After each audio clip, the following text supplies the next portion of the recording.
नमस्कार दर्शक बंधु ओडिया लिटराली एजुकेशन यूट्यूब चैनल को आपण मानक स्वागत।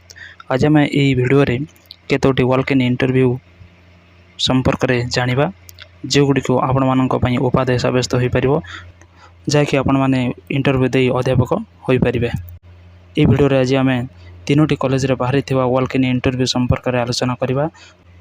प्रथम नोटिफिकेशन टी आसी office of the principal government higher secondary school Gona रायघर नवरंगपुर गत 13 तारिख रे नोटिस टी जारी होई। यही कॉलेज रे +2 तेणुक ये +2 अध्यापक मानक नियुक्ति सुजोग रही। एथर आसत जानिबा यही कॉलेज रे केउ केउ अध्यापक पदवी निमित्त वैकेंसी बाहरी अच्छी।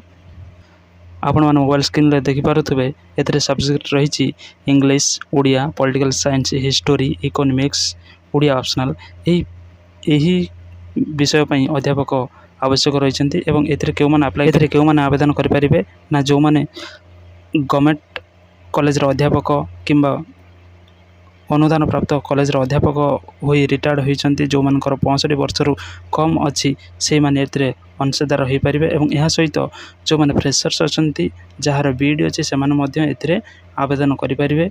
किंतु एथिरे केतोटी विषय रहिछि जोथिरे बीडी आवश्यक नाही। बीडी आवश्यक नथिबा विषय गुडी कहछि लॉजिक फिलोसॉफी एवं सोशियोलॉजी ए तीनोटी सब्जेक्ट रे बीडी नथिले भी जाई आवेदन करि परिबे।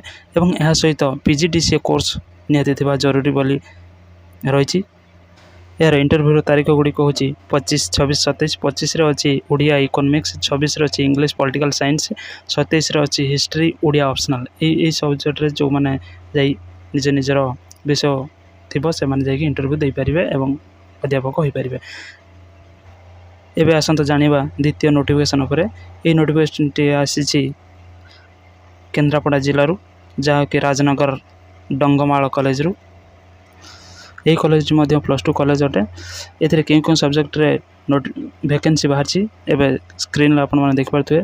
प्रथम रही इंग्लिश तापर ओडिया रही तापर political science history economics sociology एवं एथिरे मध्य पूर्वपरि जो जो रूल्स रही से गुड़िक ए लागू होती जेपरिक गवर्नमेंट रिटायर्ड लेक्चर माने भी ए आवेदन करें जो मानकर 65 वर्ष रु कम अच्छी एवं ता सहित फ्रेशर माने आवेदन करें एवं ता सहित बीडी थिबा जरूरी एवं आ गोटे कंप्यूटर सर्टिफिकेट मैंडेटरी परी सब नोटिफिकेशन मेंशन करा जायछि।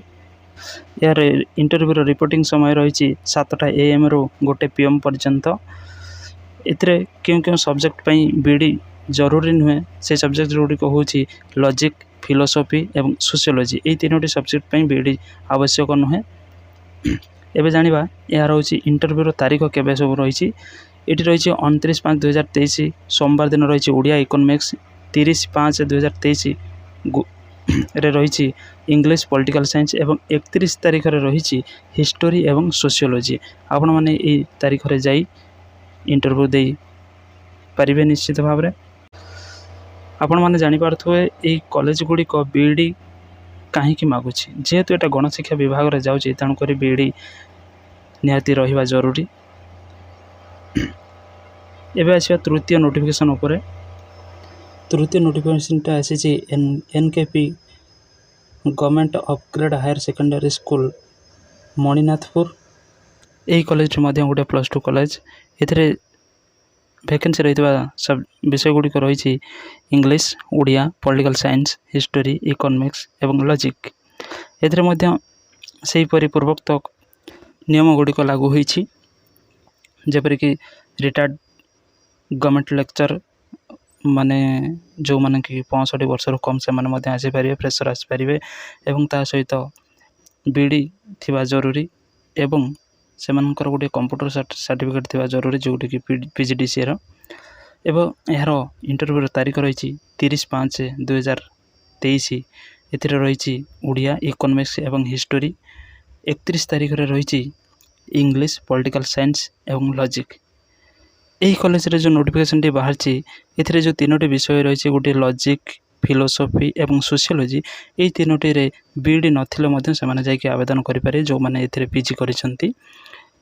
ये तीनोटी सारा कॉलेज रे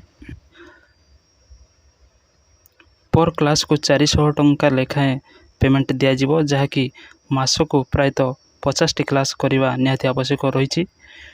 ଆଜି ପାଇଁ ଭିଡ଼ିଓଟି ଏତିକିରେ ଶେଷ କରୁଛି। ଯଦି ଭିଡ଼ିଓଟି ଆପଣମାନଙ୍କ ପାଇଁ ଉପାଦାୟ ଏବଂ ଭଲ ଲାଗିଥାଏ ତେବେ ଲାଇକ୍, ସେୟାର ଏବଂ କମେଣ୍ଟ କରିବାକୁ ଭୁଲିବେ ନାହିଁ। ନମସ୍କାର।